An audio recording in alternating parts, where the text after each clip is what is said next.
একজন মহিলা professor, police তাকে যেভাবে হাত ধরে পিঠ মোড়া দিয়ে মাটিতে ফেলে হাঁটু দিয়ে তার উপর চেপে তাকে যেভাবে অ্যারেস্ট করেছে, আমেরিকার পুলিশ যে আচরণটা করেছে, বাংলাদেশের উপর মানবাধিকারের রিপোর্ট লেখে, নিজেরা আয়নায় চেহারাটা দেখে না। জাস্টিস ডিপার্টমেন্ট বা যারা আমাদের স্যাংশন দেয়, যারা আমাদের উপরে খবরদারি করে, তাদের কাছে আমার জবাব চাই আমি, যে আমার বাঙালি কেন মারা যাবে।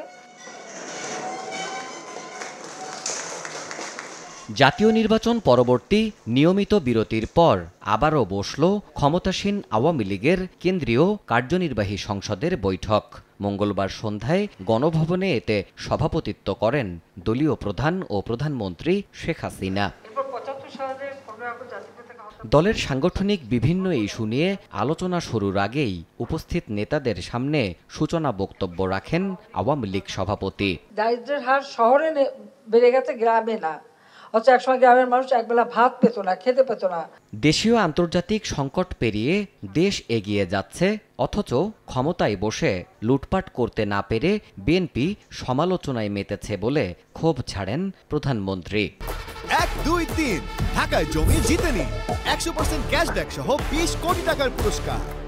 এখনো একটা দল যার কোনো মাথা মুন্ডু নাই নির্বাচন করবে না আমাদের অধীনে। আমাদের অধীনে নির্বাচন নিয়ে প্রশ্ন তোলার কে? তারা যাদের জন্মই হয়েছে ভোট চুরির মধ্য দিয়ে, তারা আবার প্রশ্ন করে কিভাবে? জনগণ বলুক। দেশের মানুষ তো ভোট দিয়েছে, দেশের মানুষ তো শান্তিপূর্ণভাবে ভোট দিতে পেরে খুশি। অভ্যন্তরীণ রাজনীতি ছাপিয়ে সরকার প্রধানের বক্তব্যে আসে মার্কিন যুক্তরাষ্ট্রের যুদ্ধাংদেহী মনোভাবের কথা। তিনি বলেন, গাজায় ইসরায়েলের আগ্রাসনের বিরোধিতা করে শিক্ষার্থীদের আন্দোলনে আমেরিকার পুলিশ যে আচরণ দেখিয়েছে তা স্পষ্ট মানবাধিকার লঙ্ঘন। আমাদের পুলিশ অত্যন্ত ধৈর্যের পরিচয় দেয়। কয়েকদিন আগে আপনারা দেখেছেন টেলিভিশনে, প্যালেস্টাইনে এই ইসরায়েলের গণহত্যার বিরুদ্ধে আমেরিকার বিভিন্ন বিশ্ববিদ্যালয়ের ছাত্র শিক্ষকরা আন্দোলন করছে।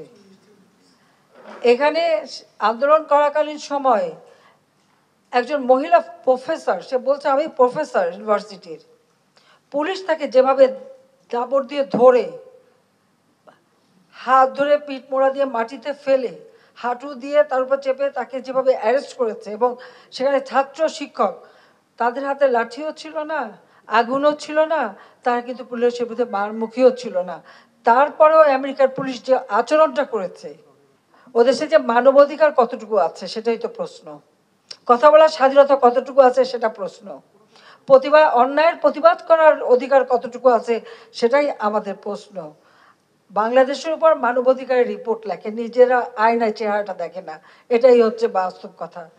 তারা যেভাবে আচরণ করে, আমাদের পুলিশ তো তা করেনি।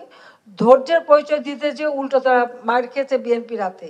মহিলা প্রফেসর, তাকে মাটিতে ফেলে পুলিশ যেভাবে পা দিয়ে তার হাতে হ্যান্ডকাপ পরিয়েছে, এর জবাব আমরা চাই।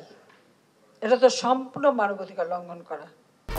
1, 2, 3 ঢাকায় জমি জিতে নিন 100% ক্যাশব্যাক সহ 20 কোটি টাকার পুরস্কার। এছাড়াও মার্কিন পুলিশের হাতে বাংলাদেশি হত্যার ঘটনাতেও দেশটির অবস্থান নিয়ে পাল্টা প্রশ্ন তোলেন সরকার প্রধান শেখ হাসিনা। আমাদের বাঙালি পরপর কতজন মারা গেছে, সেদিনও 2 জন বাঙালিকে নির্মমভাবে হত্যা করেছে। আমরা এর প্রতিবাদ জানাই যে তারা সেখানে গেছে, হ্যাঁ, জীবন জীবিকার জন্য গেছে, কিন্তু তাদেরকে এইভাবে বেঘরে হত্যা করা কেন হবে? তারা তো কোনো অপরাধ করেনি। ছোট বাচ্চা ছেলেদেররা পর্যন্ত তাদের হাতে রেহাই পায় না। যে হাঁটতে চলতে পারে না, সে প্রেসিডেন্টকে কি বলেছে, সেই জন্য তার ঘরে ঢুকে তাকে গুলি করে মেরে এসেছে। বাড়ির মধ্যে ঢুকে সে বাচ্চাকে গুলি করে মেরেছে। কি জবাব দেবে আমাদের যারা এখন মানবাধিকারের গীত গায় এবং বাংলাদেশে মানবাধিকার খুঁজে বেড়ায়, তারা এর কি জবাব দেবে? আমি সেই জবাব চাই। সেই মানবাধিকার সংস্থা, জাস্টিস ডিপার্টমেন্ট বা যারা আমাদের স্যাংশন দেয়, যারা আমাদের উপরে খবরদারি করে, তাদের কাছে আমার জবাব চাই আমি, যে আমার বাঙালি কেন মারা যাবে। শত প্রতিকূলতা ছাপিয়ে জনগণের আস্থা নিয়েই দেশ এগিয়ে নেবে তার সরকার, ওয়াদা আওয়ামী লীগ প্রধানের। শত্রুর মুখে ছাই দিয়ে বাংলাদেশের অগ্রযাত্রা অব্যাহত থাকবে। দেবাশিস রায়, সময় সংবাদ, ঢাকা।